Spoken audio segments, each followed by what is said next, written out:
Hey guys, it's me, Nalthazar, and welcome to another episode of Achieving Perfection. This is going to be for Hour of Devastation and the bottom right node, which is the support node. So, per the usual, I'm going to go ahead, show off decks, and then get into the nitty-gritties. So for beginners, I would go with something like this.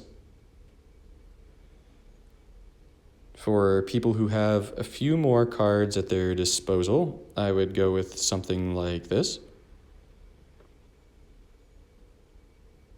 And for people with really big collections who have basically everything, you can go with something change of pace like this. Or you could go with one of these. This is what I'm going to use. So either this one, honestly, or this one. This is a standard version of it. Or you could go with something like this.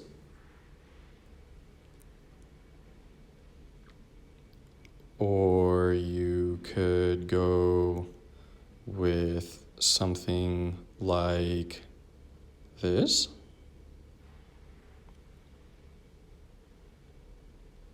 Or finally, you could go with, no, not Tamio, this one. Something like this. Okay, so the event, and specifically this node, right? So for this node, this is going to be the node 3 on the right, and you will need to win the fight, cast 3 or more supports, and cast 3 or less spells. So the 3 or more supports is pretty easy, but doing it without casting 3 spells is the real limiting factor in this node. So, as we go back here, let's go ahead and take a look at Gideon Battleforged.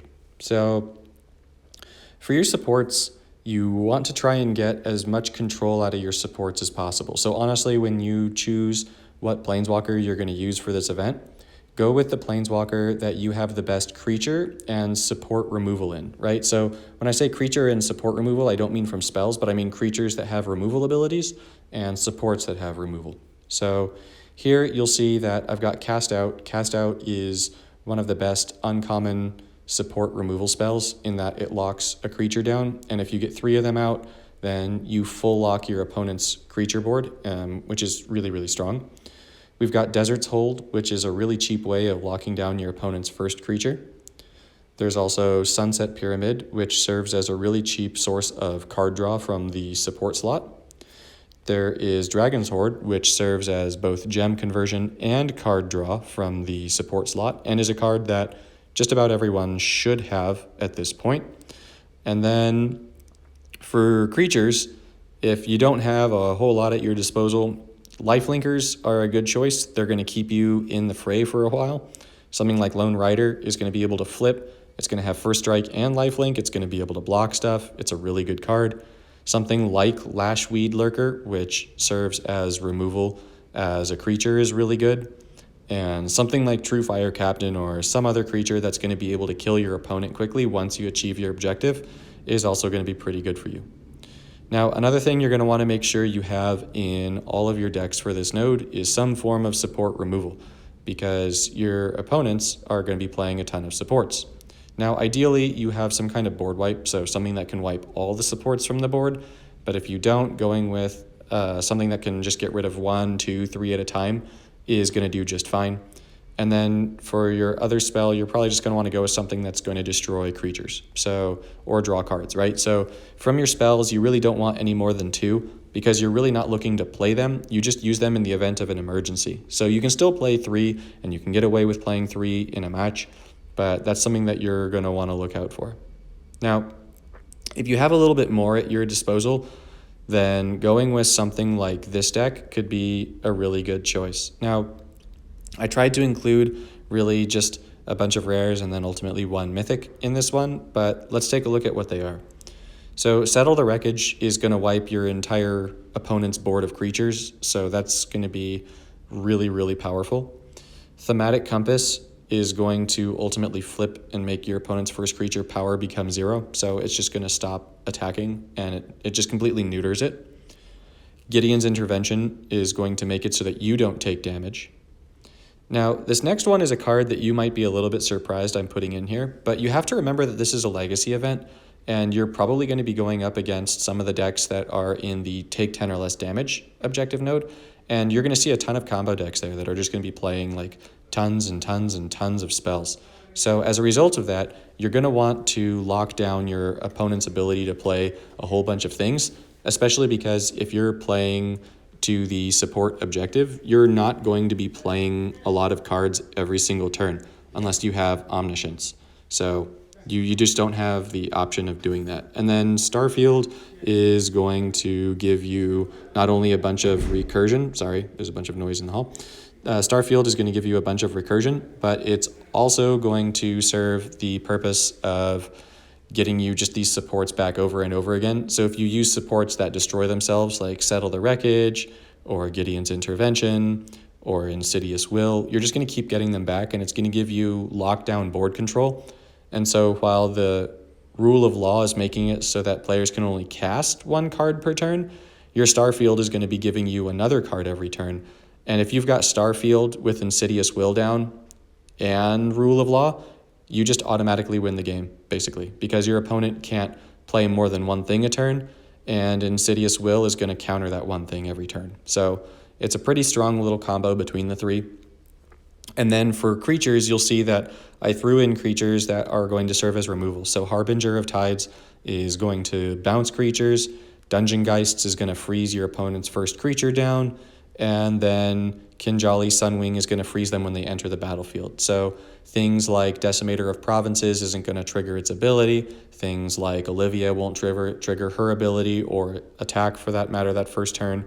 So it just gives you some more survivability and more options to do things. So this is a really good option if you have a somewhat limited collection.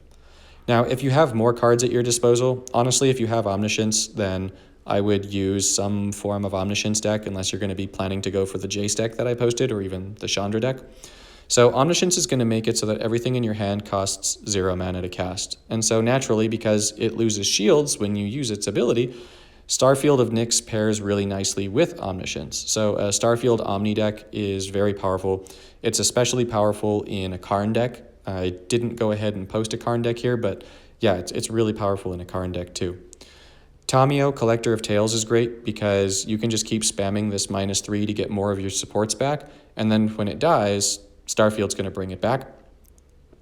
Gideon's Defeat, you can go ahead, you Settle the Wreckage, you can use Gideon's Defeat. There's a new form of this card in the War of the Spark set that's an uncommon that you can use.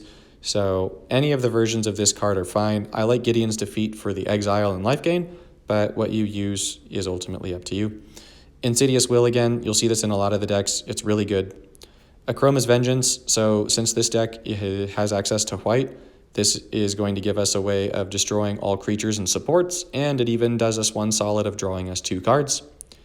For this is just going to let us draw cards in the event that we need to get something that we don't have.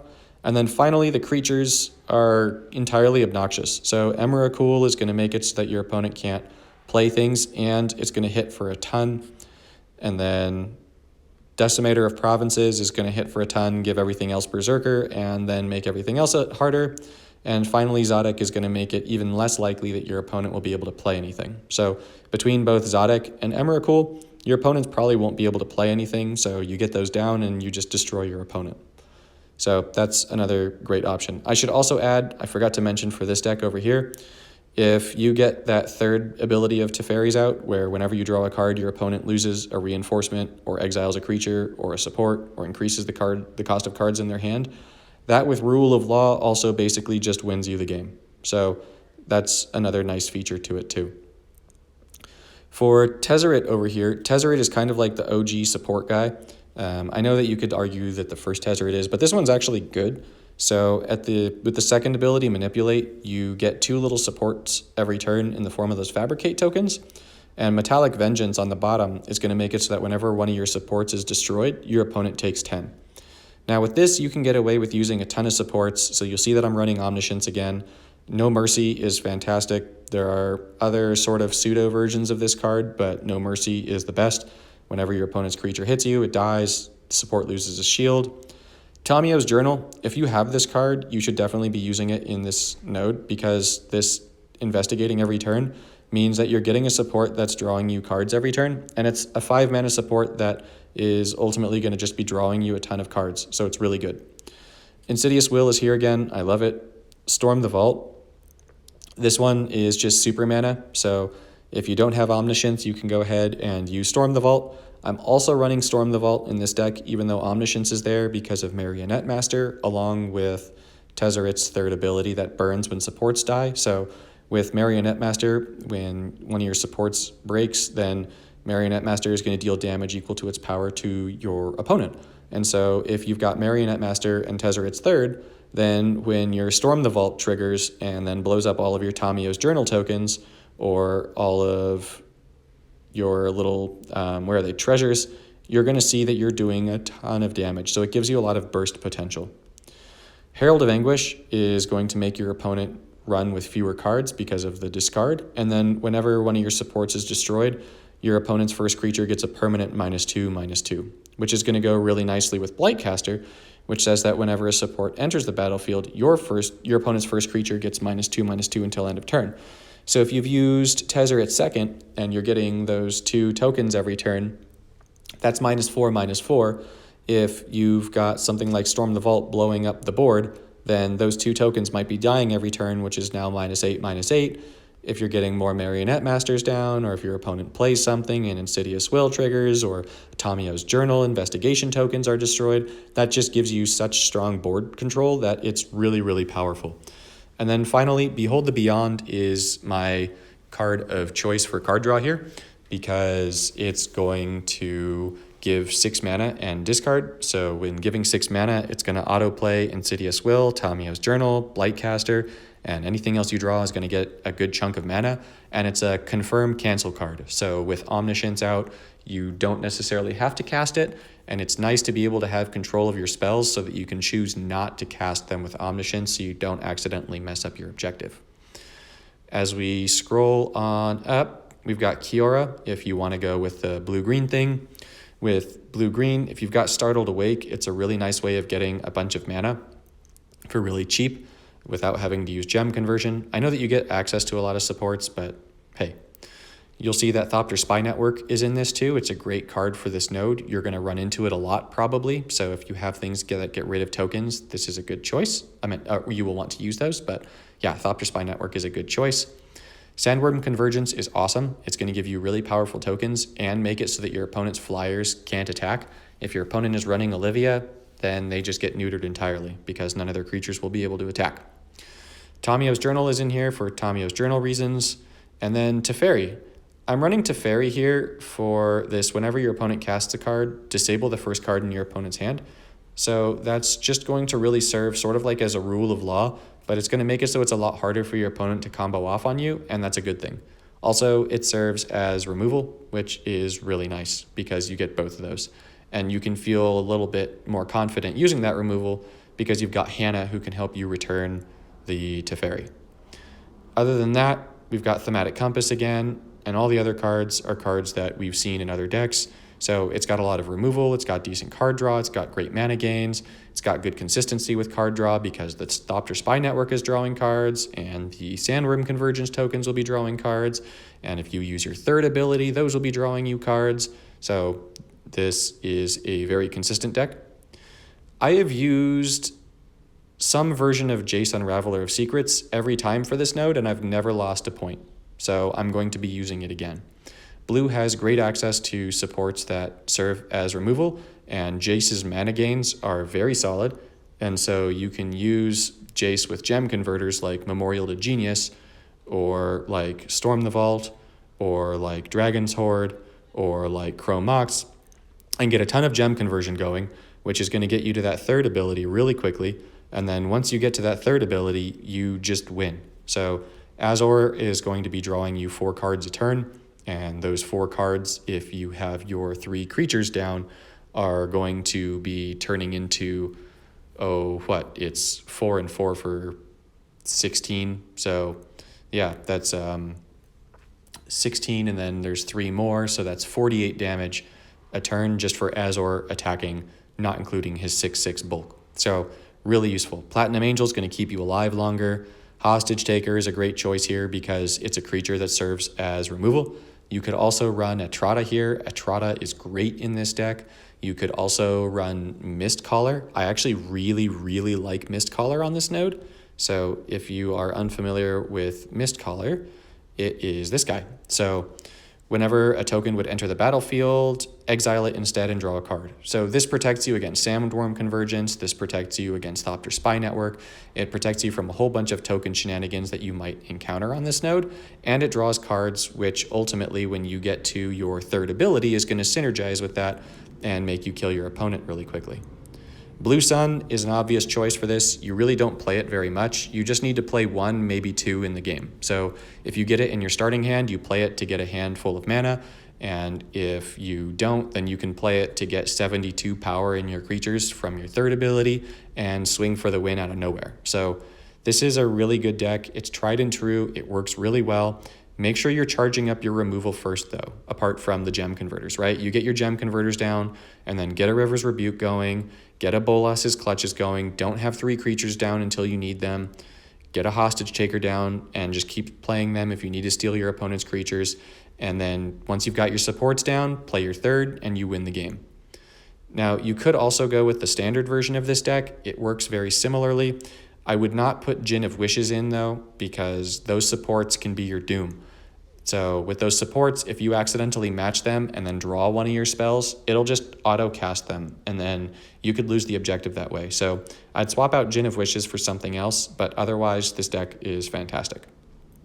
And then finally, I thought it would be fun to make sort of a change of pace deck, so I made a Chandra Awakened Inferno deck. I really like Chandra Awakened Inferno, but this is a really good deck. So you'll see that we have core gem converters, so Chrome Mox, Dragon's Horde, which is going to also draw us cards, and Corrupted Graphstone. And then we've got other stuff for card advantage. So Nicole Bolas, Dragon God, is going to draw us a bunch of cards. It's going to help boost that loyalty for her third ability. We've got stuff like Tamio's Journal, which is even more card draw, which is particularly useful for stuff like Olivia, who's just going to be a super beater, Emrakul, who's going to be control and a super beater, Razia, who's going to be a super beater and a great wall. And then finally stuff like By Force, which destroys 3 supports, which you definitely want. And just if you need it, something like Hour of Devastation to wipe the board. So usually you want to use Fireball to wipe the board, and her mana bonuses are crazy, especially with all the gem conversion. You don't want to use Koth because Koth can only hold 3 supports. That's part of why we go with Chandra here, because you'll see that she can hold 6. So any of these decks are fine. Really, what you're going to want to target, like I said, make sure that you're running creatures that have some kind of control ability, make sure that you're running supports that have control ability, and make sure that your spells are board wipes and things to reset your hand, and you'll be great. So I hope this helped you out. I hope you get perfection, and I hope to see you in the next one.